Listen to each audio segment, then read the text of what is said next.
Jerry, Hey Rob, how are you? very good. Really, really good.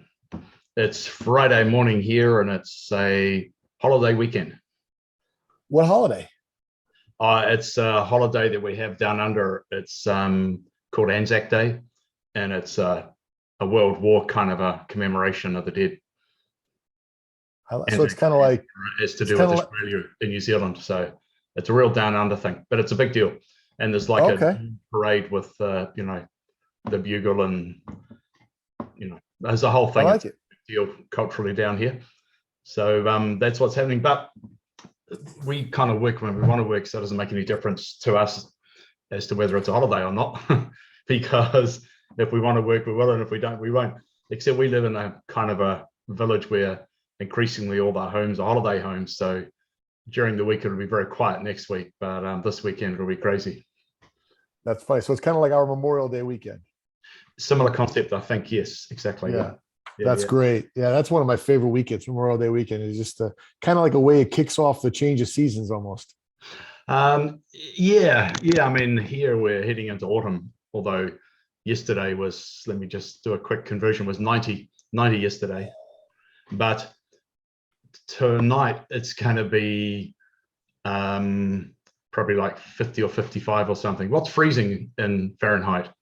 32 degrees in Fahrenheit. 32. Okay, right. It's going to be like 40 or 45. It's going to be 5 centigrade, which is 5 above zero. Yeah, that's too cold. Arizona, we never get there. No, you don't. During the winter, it does during the winter at night. It does get to be, let's say 40 degrees Fahrenheit a few times because my pool, your pool will drop to the coldest it gets at night. So during the summer, it never really drops below 95. So my pool's a bath from like Right. June Whereas you want it 1st the to other way like, around, right? You want it cooler in summer and warm in winter. not me. I kind of like swimming it every day. I'm like, I love the bath water. My whole family's like, Dad, and I'm like, I love it. So you swim every day. That's good. That's good. When it gets not now, but I do. It'll start right around Memorial Day weekend. So Memorial Day weekend for us is the last weekend in May, the second to last weekend of May. Right around then I'll start, and then it just is a reason to swim every day. It's beautiful. I take Right. it. I tell you this for me, what I've really, and I wanted some of your feedback today, and I was thinking about it since like the beginning of the week. This idea that all the work we're doing, and I use the work very loosely. So let's say that we are redefining our mental construct, right? Are redefining our mindset to be to understand what it means to be a creator, to understand how to manifest the life of your dreams and what's involved in that, right? So, and there are these different phases, right, that I'm experiencing, you're experiencing, we're all going through them.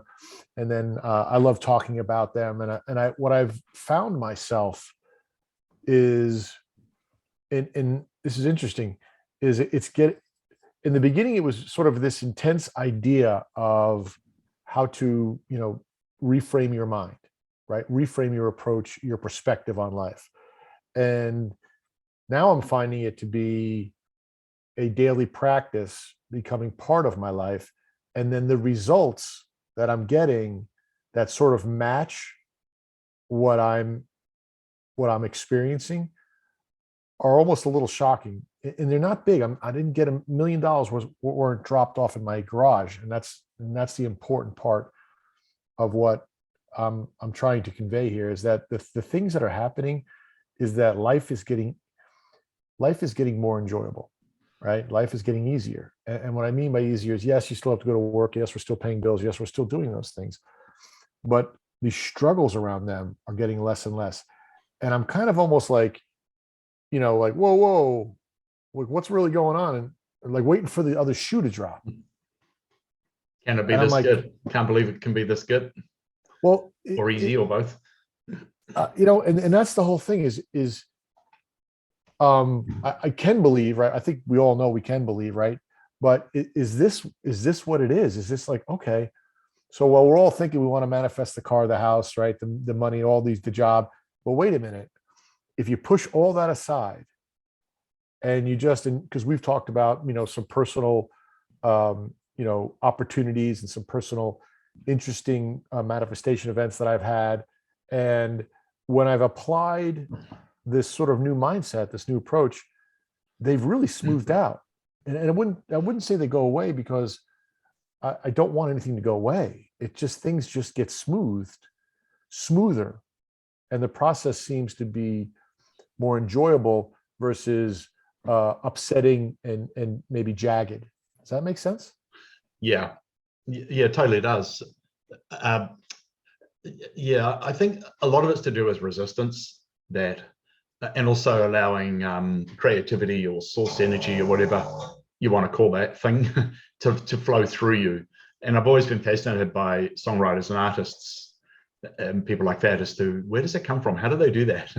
And I watched the Elton John movie a few times, and I always like some of his stuff, but I really admired a lot of things about him after watching his movie. And one of the things that fascinated me was his ability to create beautiful tunes so quickly and so easily. And so he may or not have been consciously aware of how he was bringing that in, but he did it incredibly well. And, I've always been fascinated by like Lennon, McCartney and other famous songwriter people or duos as well. And so the resistance thing is around trying to make things happen and shaping the world the way you think you want it. I'm often slightly perplexed when I go to Reddit and look at the LOA thread there, because there's a bunch of people, and you ask, well, why the hell do you go there? Anyway, there's a bunch of people there who, to them, it's like, I've got this LOA thing, I'm going to give it a try. I'll turn the on switch, I'll give it a go, like it's an appliance or something, or, a magic trick that I'll do for a day.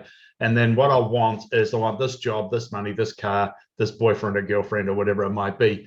And so I tried that and it didn't work. So I'm not going to do LOA anymore. But if it truly is a law of the universe, then the law applies. A bit like gravity, right? We can't decide, I'm really over this gravity thing.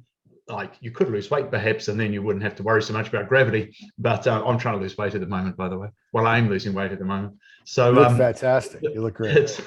So the thing is, it's a law of the universe and it applies. But I was thinking, I've almost given up on the idea of trying to offer these people something useful, because they're kind of stuck in the Maslowian pyramid. These people are stuck at the base level, where they're still really panicking about the most fundamental human needs of food, shelter, and warmth, and all that kind of stuff, or a slightly enlightened version of the same thing: more money, better car, upgrade the spouse, the partner, or whatever.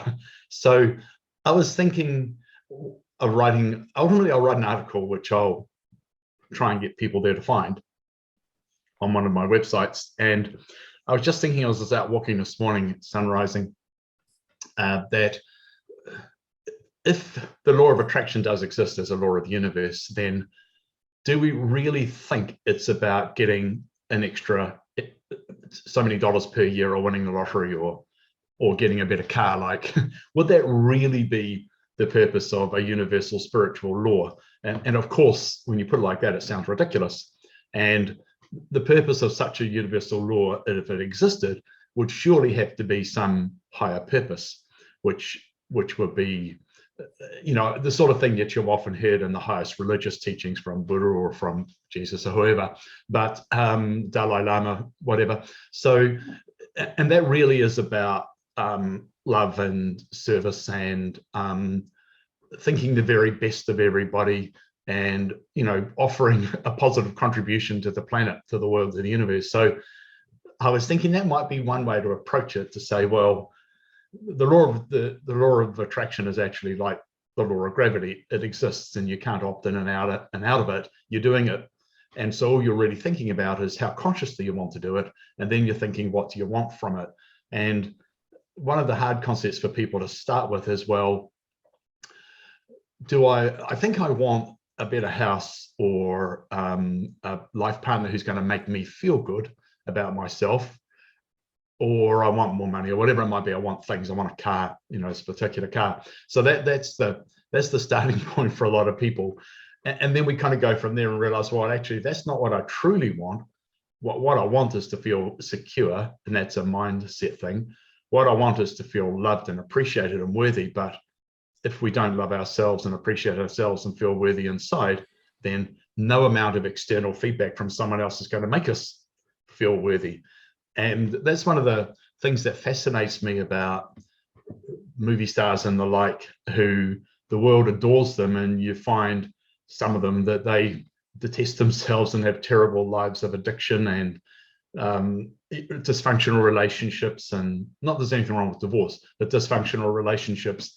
And so you realize, wow, this person has everything in terms of what people think they want, but even that amount of feedback from millions and millions and millions, or even billion people that think this person's amazing, doesn't convince them, right? So therefore, it's going to be impossible for one person to convince you that you're worthy or valuable or great or beautiful or lovable. And it's an inside job completely, as we've learned. So it's kind of the next step along. I'm not quite sure how this relates back to what you said at the very beginning, but I enjoyed saying it anyway. I love it. Well, I think you almost set the stage for the next part, right? Which is, and I think for us, you start to understand, and I think, just to go back for a second, one of the things you said about LOA, and I think a lot of the threads that are on social media, and it's all about, poof, creating something. And I think that what I've finally come to realize is that everything already exists, and that you're just going to expand into it based upon your emotional, your perspective on life, on yourself, on your emotional aptitude, right? You expand into your life. It is about expansion. Life is always about expansion. The universe is expanding, you're expanding. Which way are you going, right? Yeah. And the universe communicates through us, right? Through our this emotional messaging system. It's like no different than Facebook messaging system. And we do it through our emotions. Because to your point, the car, the house, well, millions of years ago when this all started, there were no houses, there were no cars. There was just, it was just us and our emotions. And where I am now is that some of the ideas and approaches that I've been implementing for a while and now getting more and more comfortable with, I'm seeing these results. But as you said, right, it's not a new car, which, hey, great, that happens, awesome. But I find myself less wanting the new car, less wanting the new job, less wanting the new big thing, and just like appreciating that that joyful, happy sort of instance where I didn't really do much and things kind of got smoothed out. Right. I didn't control anything. Yeah. It's a very important point you raise, because as you move away from trying to control everything, you eventually realize it's a fantasy that we can control just about anything. And I'll give a couple of examples of that in a minute. Then you realize things unfold in a different way. And well, what if we're all looking in the wrong direction as to how things unfold? And I've often thought that if you remember what you were thinking about the year ahead on the 1st of January, and then you look at what happened at the 31st of December, generally a whole bunch of stuff happened in your life and in the world that you never, ever, ever imagined would happen, never thought of. And a lot of the stuff you thought would happen didn't happen or turned out to be completely different. And another example is that you and I have started businesses, and we know that you get an idea, you start a business, and then you get some market feedback, you get a new idea, and because you're in that new space, a whole lot of things occur to you, and you receive a whole lot of information you could not have had unless you'd started down that path and opened yourself up to that situation. So my point is that pretty much any new business starts and then they pivot again, new information, new ideas, new opportunities, and it may be still built on the original idea, or it may be that the original idea launched you into a different idea. And that's happened to me endlessly. And I could tell countless stories, so could you, but I think most people would recognize that that's a general principle. So that, we've talked about goal setting and planning ahead. So that's one way of thinking, right, I've got this plan for the year and it's going to unfold this way. But the truth of the matter is that the year doesn't unfold the way you think, and neither does the business, whether it's an existing one even or a new ones in particular, but existing ones too. So the idea that you can actually create a whole bunch of stuff by trying to control things. I think if you really, really examine honestly and authentically what happens in your life and how things come about, most of it happens more from the nature of coincidences or opportunities that pop up. Oh, absolutely. Yeah, I would agree with you on that. And I think I've almost felt guilty, and it's this weird sort of emotion of, that am I actually doing enough?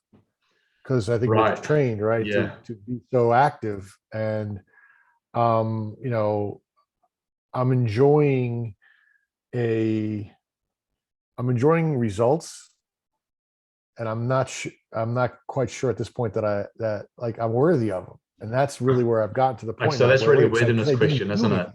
Yeah. Yeah, Yeah. And it's right. also Because I the don't whole feel thing like that I we were earned it. conditioned that you had to work hard, and all those expressions that I used to think were cool, like the harder I work, the luckier I get. But it's not that. It's actually not the harder I work. It's actually the more emotion and intensity and feeling and belief I put into something, the more I attract opportunities and ideas. So it's somebody who didn't have the insight, their best explanation of a phenomenon. I love that. You're right. It's the more belief that you put into something. And the Um, intensity and the love around it. Like, I've realized that with some tasks in the business that I don't really want to do, that I've reframed them, and I now think of the work in a constructive way. I think about what I could do for that person in a loving and constructive way. How can because it's like, oh, I know some stuff and I can do some stuff, and that can actually help this person get where they want to get to. And so then I start to think about that rather than a chore. right. And I've done that too, even with the current, the work that I'm currently doing. I'm enjoying it. It's getting easier. And I'm like, wow, I find myself doing a lot less, I don't know, a lot less activity around something, but getting better results. And Yeah. that's the super interesting part to me, where I'm like, whoa, is this all going to blow up at me at some point? And I'm like, Yeah. I know this is what we asked for, and it's that whole thing of like, well, but I didn't realize it was going to be like this, and not in a bad way, right? You're like, whoa, okay, like, holy cow. And I think because of the way our society has deemed, let's just say, spirituality and a connection, right, with source, or what manifestation may be, or manifesting may be, it's once again, we're sort of breaking that stigma and really trying to understand. So I went into this trying to replace all the money maybe that I had lost, get all the things, the thing goals that I had wanted. I find myself less interested in those thing goals anymore, and more interested in getting more. Of course, it's all about more, but it's about more expansion now into love, into enjoyment, into fun, than it is expansion into collecting things, if that makes sense. Right. So I was also thinking about a very similar thing when I was out walking this morning, and I passed the place where I sit with the view on a seat in this paddock, and write things down and even note on my phone. So I had to carry the thought home. So here's the thought, which is that we've reached a point where we realize that external conditions don't determine your degree of happiness in life. You might project something onto them. You might feel an alignment with your inner self, like you have the same view as your inner self, which brings joy. You might be letting the flow of love from the universe flow through you, so you're feeling really good and you're feeling loving and wonderful around people and all the rest of it. So what I wanted to say is that we got to this point where we did think that the money, the house, the car, whatever, those were the things that brought us joy. And then we realized, well, they don't actually, and they don't bring true or lasting joy anyway. So then I asked, well, what is true joy? Because one wants to feel joyous. And if you look at figures like Buddha or Dalai Lama or Jesus or whoever, they seem to be in a bliss kind of a zone where they just were riding above the seething mass of humanity in pain and grief and anguish, or avarice for that matter, and they seem to be ascended to a higher plane. So if they're not like Jesus wasn't, well, I've got 20 houses and, 10 Rolls Royces and 80 Mercedes Benz and, 120 servants and, 84 wives and, $10 billion in the bank, plus look at my stock portfolio. And what about my crypto? Like, Jesus and the Dalai Lama and Buddha probably don't go down that path. Like they're all about love and the good vibes and all that sort of thing. So I was getting to the point, well, if those things don't actually bring us any joy, even to the extent, which is a harder one to get to, that my husband or wife or life partner, my mate, they don't actually bring me the joy, because the joy can only exist within. We might think they make us happy, but what's actually happening is we're in alignment. And if you hold that person in unconditional regard, like you do with your kids, for example, then it's easy to feel love. And we think it's about them, but it's actually what really is the universe or source or whatever you want to call it. It's that love energy. Christians would have a word for it as well, and Buddhists probably do too. If you let that love energy flow through, it feels incredible. So I was thinking, well, where does true joy, satisfaction, the buzz, where does that come from? If it's not, if I win the lottery tomorrow for $8 million or something, So, and it's like, well, where is the joy? And so I can't define it, but it's there and it's very powerful. But it's partly to do with letting love energy flow through you. And it's partly to do with just the innate joy of things. And I guess being in alignment with people that, I've been practicing the idea of looking at our life partners with unconditional regard, no judgment. And also the flip side, which is quite an interesting exercise, where not only do you think that you're the luckiest guy in the world for having the wife you do, but then you think she's the luckiest person in the world for having me, because I too am amazing and worthy. And you think of yourself like royalty for a day or a week or a month or something. So I've been trying to understand what is the nature of true joy and satisfaction in life if it's not to do with things, and if it's not to do with any external circumstance, including our closest relationships, which I realize for somebody who's never heard any of this before is going to be shocking, and probably they'll be thinking of all the reasons this can't be true. But you and I having worked on this and thought about it now for 3 or 4 years on a daily basis, we realized that this is exactly how it is. And it took a lot of peeling away the layers of the onions. Oh, I need to talk about onions because we made your meatballs anyway. So your TikTok meatballs. So it's taken years of peeling away the layers of the onion to get to this point. So we made our own version of your meatballs based on the ingredients we had. And Trace said, I think this is one of the best things you've ever cooked. And I cook a lot of good things. My famous thing is risotto. I make a risotto normally with white truffle and mushroom and either Parmesan or Pecorino. We use Pecorino, by the way, beautiful Italian Pecorino, as you said. And so that, anyway, there's onion in the sauce, right? So that's where the onion came in. So the meatballs were incredible. We couldn't get any veal mince, so we used pork. But we call it mince, you call it ground veal. Yeah. Anyway, yeah, same thing. So we used ground pork, and it's incredible. And we got like probably 5 or 6 meals worth out of it. So Jerry Kidd on TikTok, you'll find this amazing recipe, JERRYKIDD on TikTok. Go back a few frames and that's where it's at. So I love it. For that recipe. It's really good. The amount of pecorino in there is it's amazing. Thank you. Hey, you said something too that really sort of stuck with me when we talk about joy, because we grow up and the minute we were born, right, we're taught to label outside conditions as the reason why we feel joy. You get a lollipop, you get some ice cream, you get dessert, right? There are, from our early childhood all the way through adulthood, you get a raise, right? We're taught that you get an A on a test. We are you get an A on a test and you get love and approval from a parent, right? Yeah. It's and unbelievable. Then you think, I have to be this way. I have to be this particular person who's not necessarily me to get the love and approval from a parent. Yeah, please carry on. Yeah, and you just said it beautifully, right? And the idea, so I'm 53, right? So for 53 years, and it really isn't until just recently that I've started to understand that joy has nothing to do with any outside condition or any outside element or any outside feedback, right? And that to me, And I think that's where I'm feeling guilty, because I'm like, wait a minute, I'm feeling joy, but there's no outside reason why I should. And that is But like, there's several things in there. One is feeling guilty. You also said worthiness, yeah, and you also, I think, alluded to the idea that you and I grew up believing effort and struggle is what brings results, and the harder I work, the luckier I get, and all that kind of stuff. So there's guilt, there's worthiness, and there's the effort and struggle thing.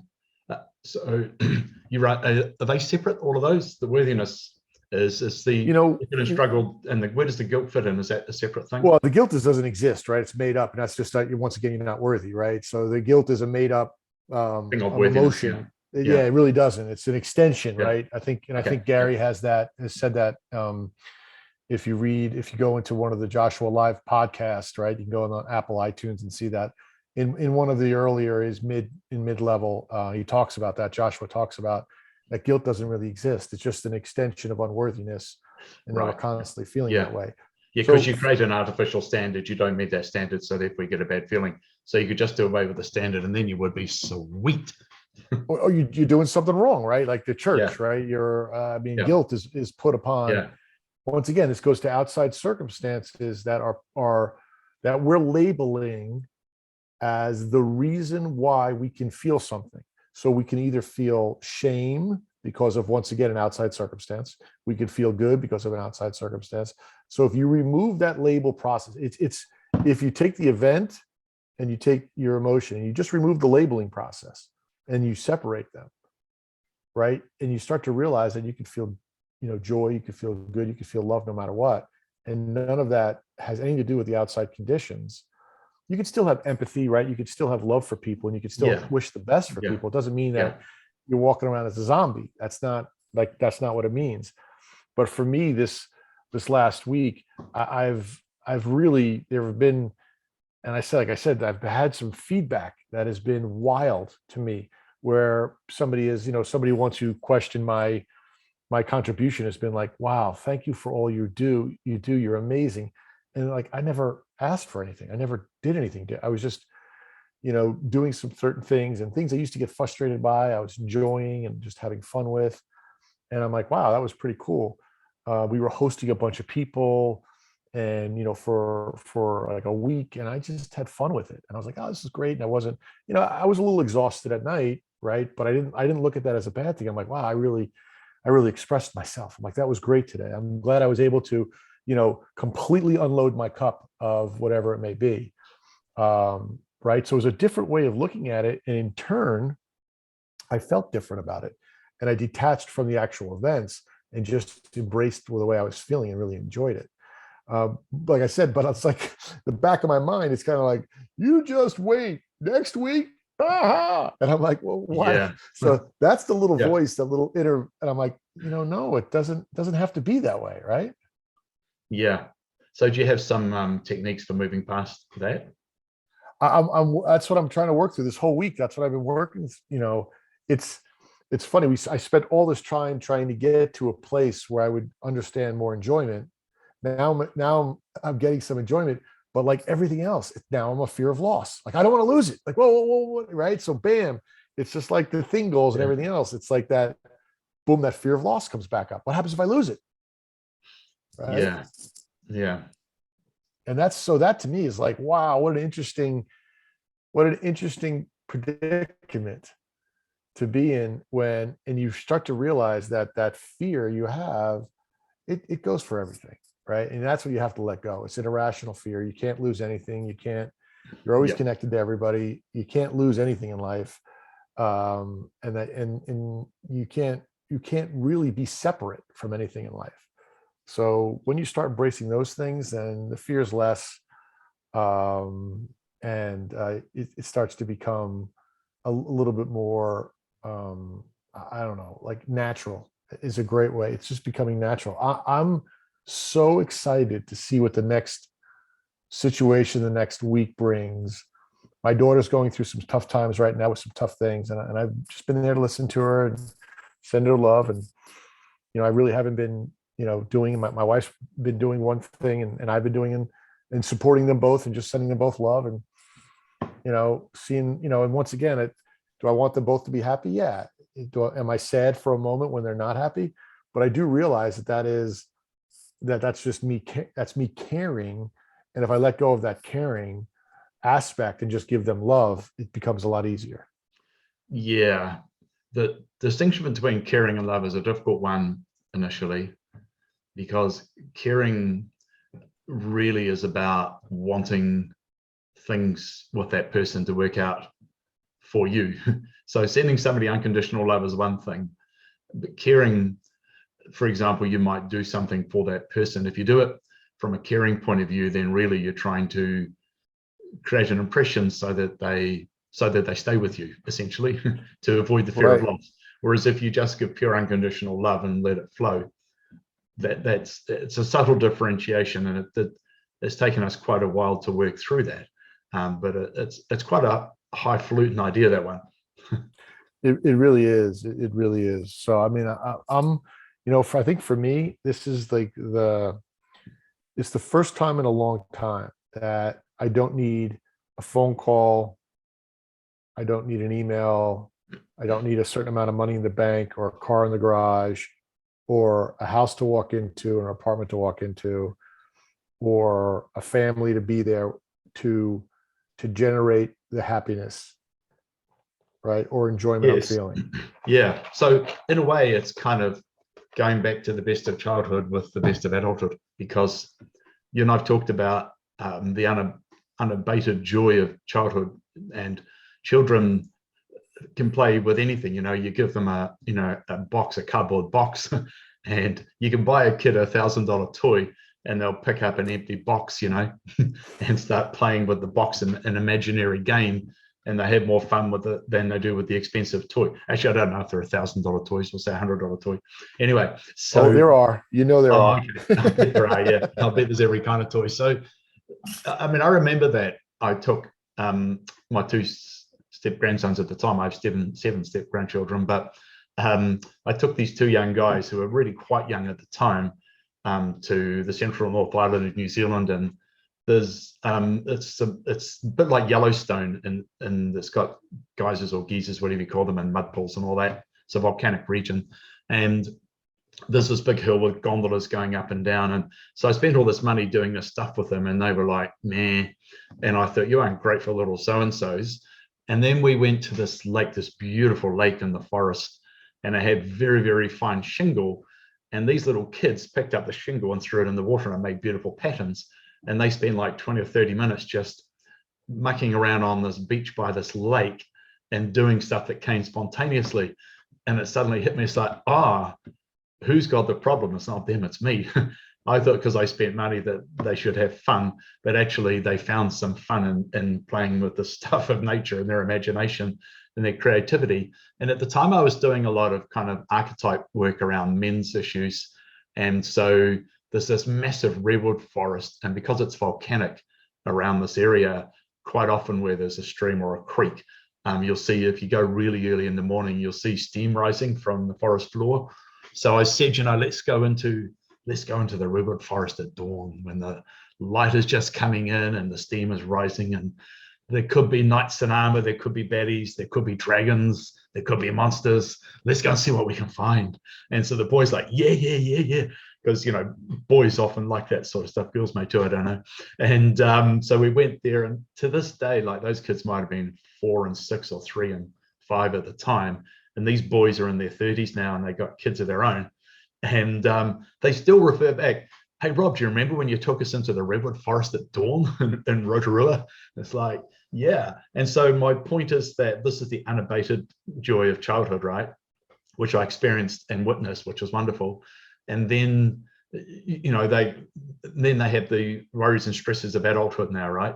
And so they still have some joy, but for one of them in particular, I can see he's going through some issues, and I can see he doesn't have any of that anymore. And you and I have been through that as well, where we lose all of that. And then you and I were like, well, how do you get back to the joie de vivre, the joy of life and being in the moment and walking outside and seeing, the sun in the sky or the clouds or whatever it might be, the sunset, sunrise, something of natural beauty, where you just walk outside and go, wow, and are overawed completely by that thing, knocked over. It's like, man, this is just so incredible. So you and I have been wondering, well, how do we get that back? Like, we lost that joy of childhood. And so what you're saying is, I'm hearing it, is that I'm finding the innate pure joy of experience and feelings and the relationships with your family, not because of they make you feel worthy or anything, but it's because you're channeling pure love. And so, and the more you hold them in unconditional regard, which for some people is easier to do with their kids than their partner, but not all people, then the more there is just pure joy around those relationships. Yeah, that's really beautifully said. And I think that's what I mean, probably the last, several months, that's been one of my focal points. And there's no question that it absolutely changes everything in such an amazing way. And I kind of wrote down the joy of childhood. And I think that's what I've been getting glimpses of. This is just incredible joy. And I think that's where it's kind of like if you were to like find something in you that you deemed valuable, and you would look around like, whoa, did somebody drop it? Or, do I need to give it away? Can I keep? And I'm like, whoa, wait a minute. Right. And the interesting part, it goes back to almost what some people say is like, I don't really want to get into meditation. I don't want to get into spirituality because I'm afraid I'll lose my edge. Right. We've heard, certain people say that, right? Yeah. And the edge that I find myself embracing now is this edge of love, where I reach out to people and just send text, hey, you know what, you're awesome. I really enjoy, working with you, collaborating. It's been so much fun. And I just let it go. And I just, somebody else was saying something, and I'm just like, man, this was all you. You did this whole thing. You take a moment, enjoy it. Like, you're awesome. And people have been responding back in such a fun way that it's just been, I've enjoyed it, right? It's just been like, wow, it's like a kid when you're playing in the mud and you're making mud castles, right? And somebody kicks it and you laugh and it falls down, you got to remake it, and someone jumps on it and you're like, oh, my turn next, right? There's no one cares about the outcome. You just want to enjoy those moments. And I think there's a glimpse of what I've been getting back in all these little experiences that I've really just been able to embrace and notice and take notice of and be like, wow, that was awesome. I enjoyed that. Yeah, so some of that is also about that whole thing about what your demeanor or vibration is, like what's your ambient level.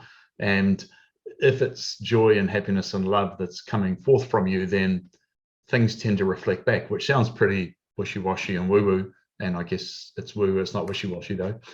Like, we went to Auckland. I lived in Auckland for years. It's the biggest city in New Zealand, and it's typical of a lot of big cities. And some people, like, compared to the little village we live in where everyone says hello and potentially could even chat to you, Auckland is, everyone's anonymous like they are in the city. They look the other way. But I noticed how many spontaneous friendly encounters I had with people, like all sorts of people. And it's like, you could conclude that this is a very friendly place. And I thought, because typically in our village, everyone says hi, even if you don't know each other. And but up there, nobody ever would. And I remember our friend Gary, he was in New York and he lives in Newton, North Carolina, is it?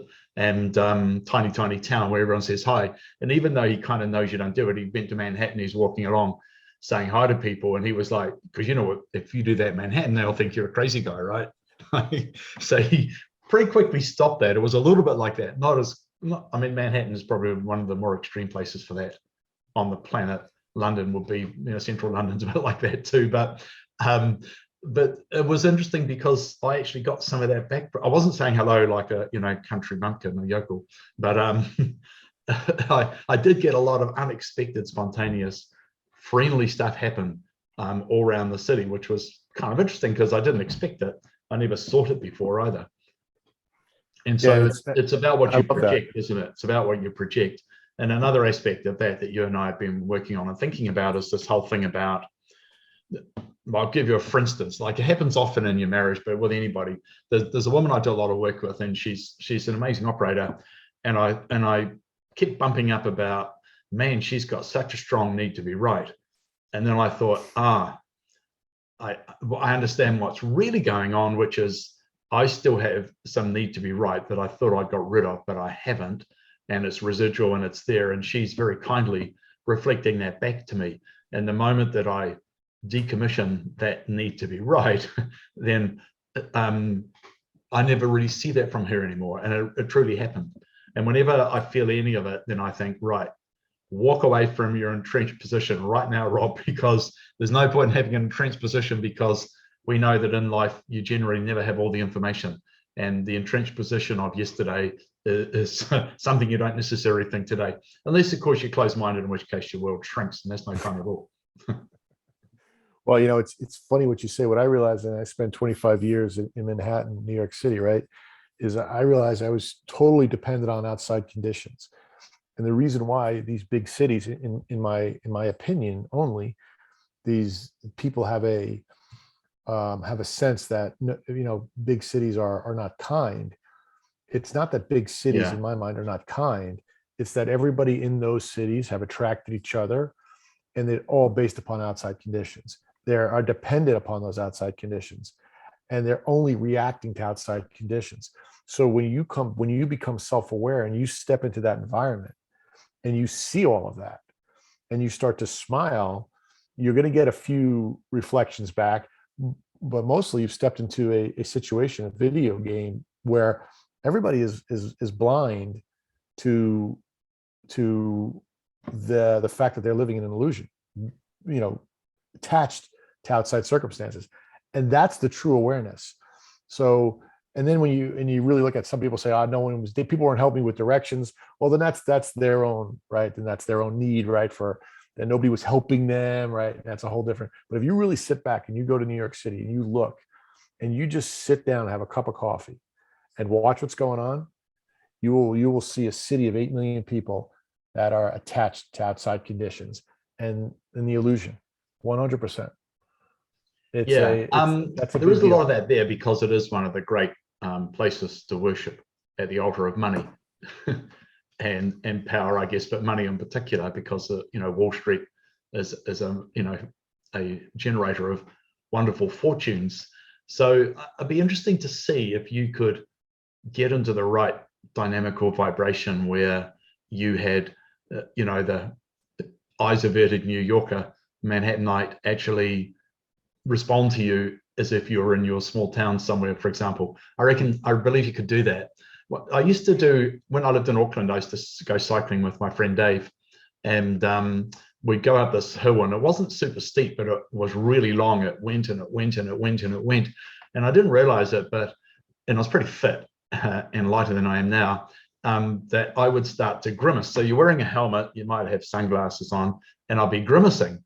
And as I'd be cycling along, people walking past would all think I was smiling at them, but I was grimacing, right? With the effort. And so all these people started smiling at me, and I just get smile after smile after smile. I thought, well, that's a pretty good insight. So what if I genuinely was smiling at them? I mean, it's, I know if you do too much smiling in New York, people are going to think, drugged out loser. What's wrong with him? What's he on? Like, is there something wrong with his head, or is he taking a substance? It's probably both. Yeah, I love walking around New York City with a big smile on my face. And the other thing is that, I think when you visit New York, you see all these people and you're sort of like, wow, big-eyed. As a New Yorker, you're running through there. I mean, you literally are shoulder to shoulder with people from the minute you leave your apartment to the minute you step into a building. So to try to say hi to everybody. Yeah. I find though that, like, for example, cashiers are, I found in New York, that they're just as friendly as anywhere, whether it's like absolutely coffee kiosk by the ice skating rink, wherever that was that we went to, or, the guy in the deli, he might have that kind of, mean New York humor, which cracks me up completely. And or whether it's like, it was so cold one February we were there that my face was aching. It was so cold, so I had to go into like the first shop that looked like it might have a beanie and buy a beanie to save my head from freezing off. But anyway, my point is that I found in the hotel, the breakfast waiter, the bus boy, like these guys the barman at the Irish bar nearby, like all of those people were incredibly friendly, and I thought, I mean, that's a different situation. It's a specific service environment, but they weren't gruff and offhand. They were all real people with, and I felt connected. So But if you look at, do it in the street is another thing.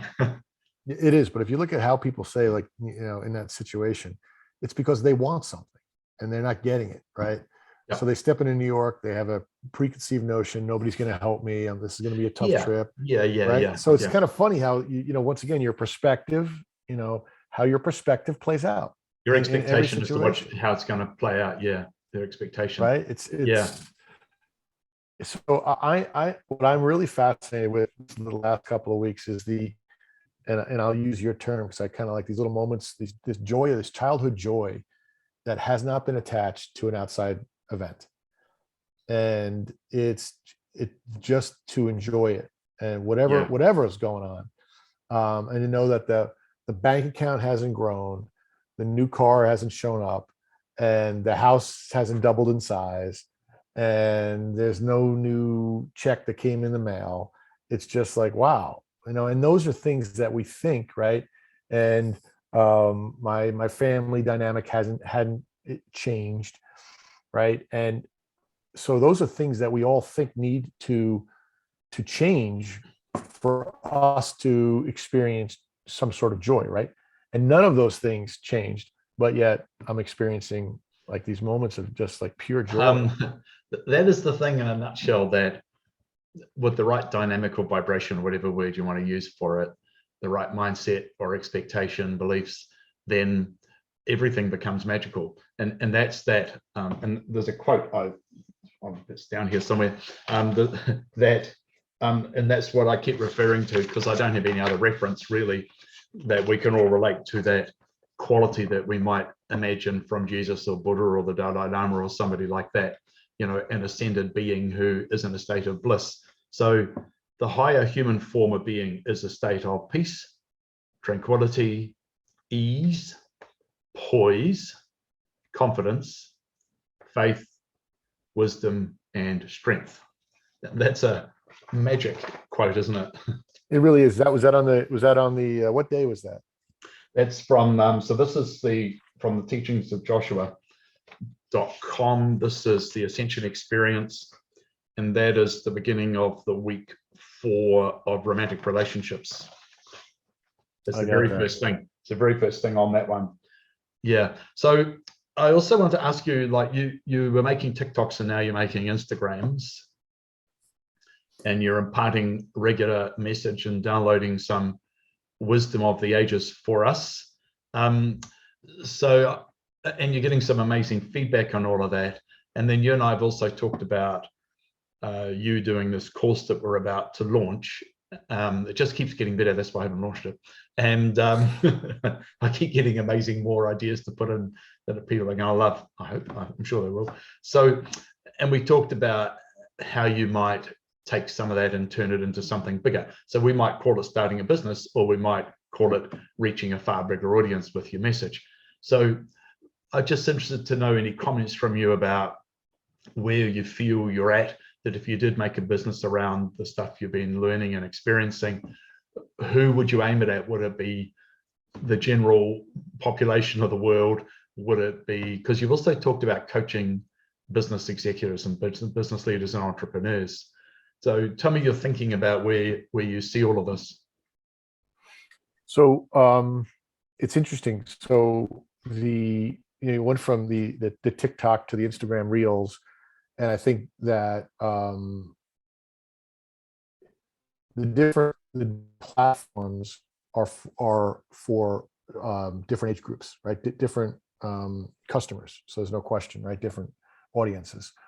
Facebook is going to be, let's just say 60 and above. Instagram is going to be, let's say 35 and above, or 40 and to 60. And then TikTok is going to be, teenager all the way up to 35. And that's the sort of, although 20% of TikTokers are 40 plus, by the way.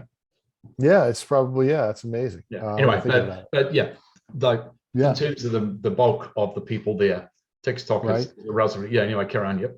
And the platforms, one platform is, there are no rules. TikTok, there are really no rules or regulations. You No, can do whatever you no. want. And Instagram has here's the interesting part for me is I've gotten some interesting feedback on Instagram. TikTok is really just consumption. So what I've realized is that Instagram has lots of interesting interaction. Okay, engagement. Yeah. Yeah. Yep. And then TikTok is they gobble it up. They just consume it and they like it. They move it. They have not been responding right to me. It could be different for somebody else. But they like or they view it and it is what it is. So some people have said, and usually the feedback on Instagram has been really nice and really, just very general and very positive. It's made me think about things a little differently. It's made me think about, okay, maybe how do I scale to a larger audience? And I think that's primarily what I'm thinking about now. It's not about how to make a business out of it, although that may be the outcome, right? Yeah. Well, the reason people make a business out of it, even at the highest level of motivation, is because if you got money, then you can actually start to do some paid promotion and you can have a website and you can actually build some collateral around the whole thing. So the thing is that to reach more people with that kind of a thing, you really need to build an email list. And generally you need a website as part of that, although you don't have to have a website. And because organic reach is never very high, right? So organic reach is never very high. But isn't that what we're doing right now? That's the whole thing, isn't this what these learnings or these teachings and isn't this whole experience about we don't need to do anything? That as long not as really. I think well, yes and no, but the thing is that to take it to the next level, it's like you do need to eat. Like we know we need to eat and we need to drink water and so on. Maybe coffee could be considered an essential of life too. So or coffee. And so that if you want to reach more people, there are things you can do, like in the same way that you use TikTok or Instagram to reach people. In the same way, then you build an email list to reach more people and reach them more often. Like these are the tools in front of us. And so I know what you're saying. It's like, well, let the universe provide and all the rest of it, but you got to do your bit too. Yeah. So it's kind of like that old-fashioned thing. It's like you want to run a lottery. Like, yeah, okay. The first thing to do is buy a ticket. Yeah. So the content's being created, right? So you're doing something. Yes. Right. But I've had some people like just because I can't believe more people don't follow you, or I can't believe more people aren't viewing your reels. This is like unbelievable. This is the best thing. I've saved this reel. I watch it every day. Yeah. All the stuff feedback has been interesting, and I've actually thought about. So the first thing I do is, okay, I do want to scale this. I want to scale my reach. Right. So it's almost impossible unless you somehow go viral, which is very rare, or you're some kind of a celebrity or got a following already.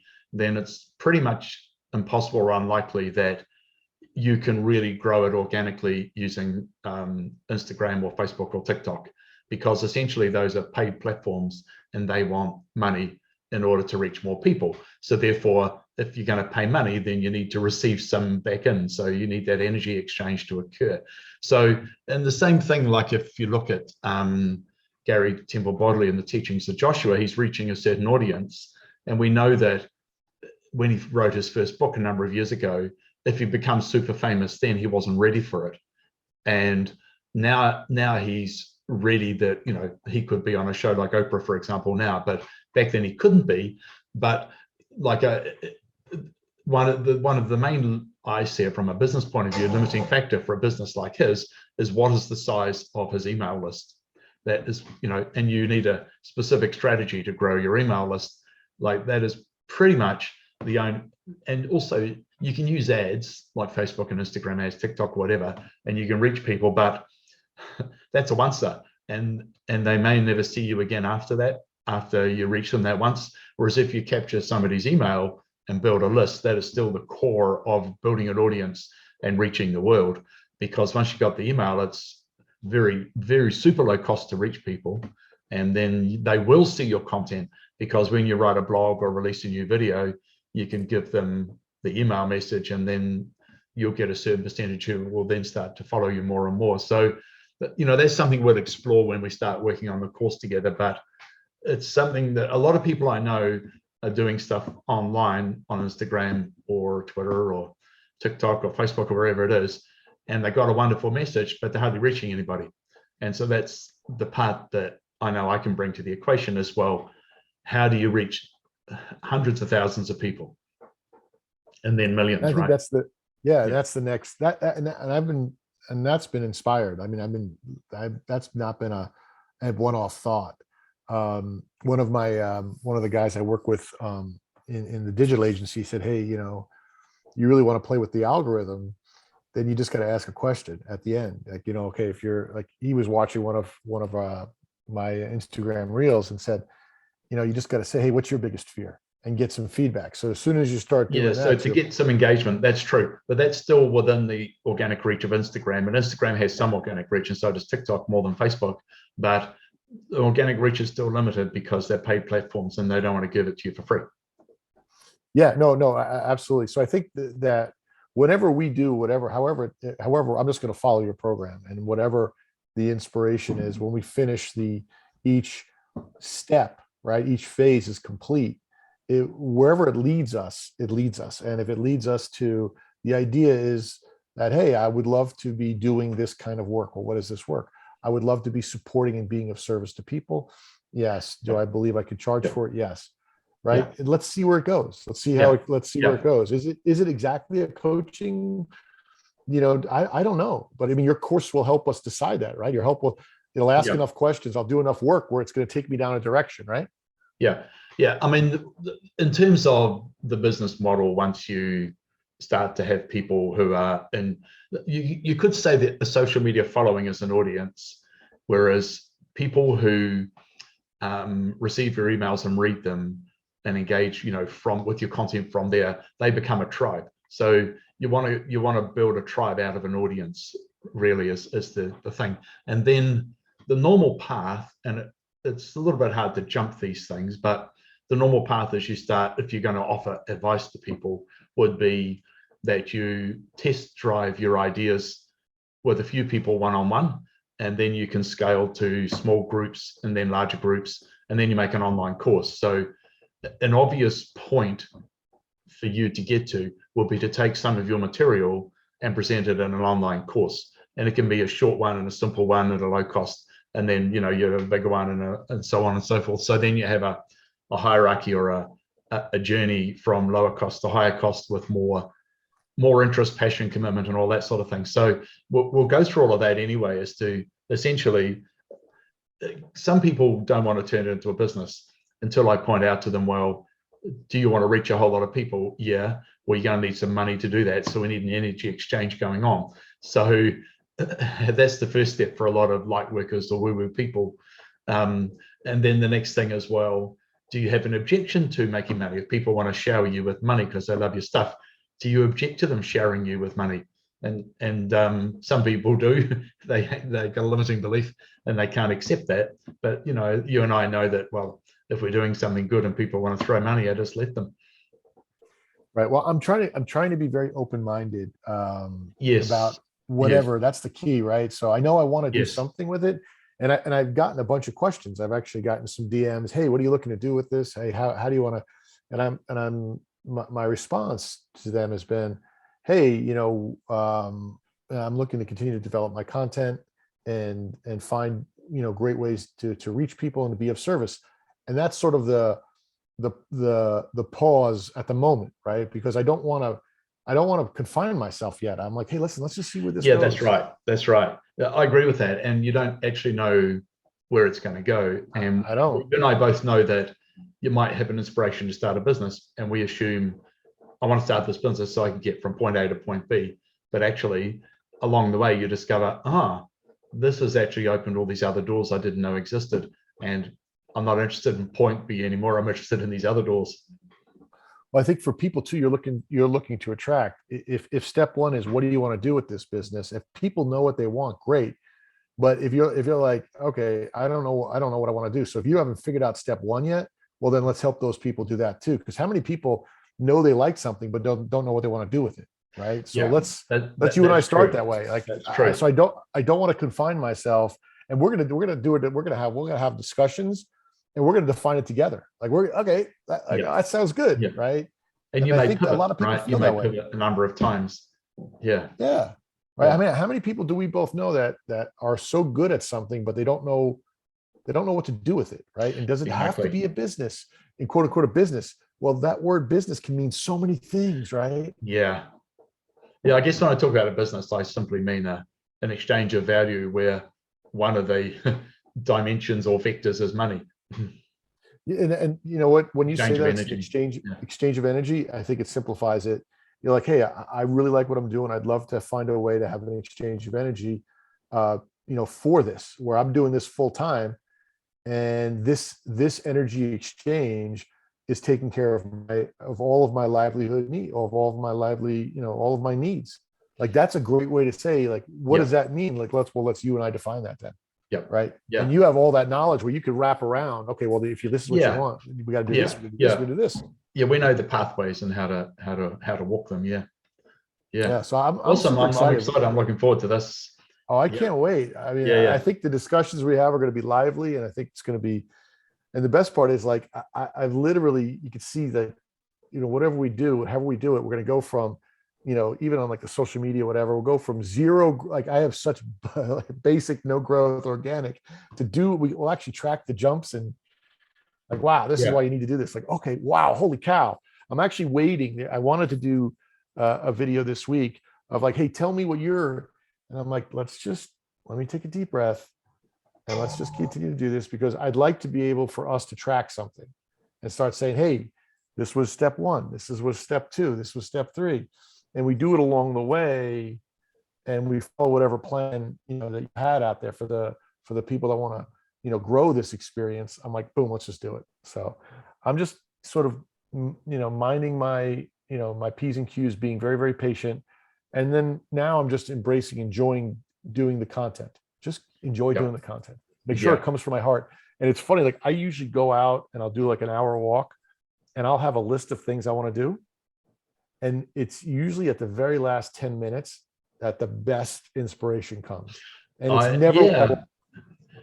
I think we'll finish on this note, I think, but I think that's a very interesting thing is what are the conditions you can create that really allow inspiration and ideas to come in? Like, for everybody, it's different, is like whether it's going for a walk or journaling or, automatic writing or meditating, whatever it might be, a dream. So I think it's really important to recognize what are the moments where these things come, and then to nurture and facilitate those moments to bring that magic into your life. I love it. Well, thanks for a great chat, Rob. As always, spectacular. Yeah, same to you. Wonderful. Same to you, Jerry. Okay. And, See you we'll soon. touch base. Bye-bye. Bye. Bye.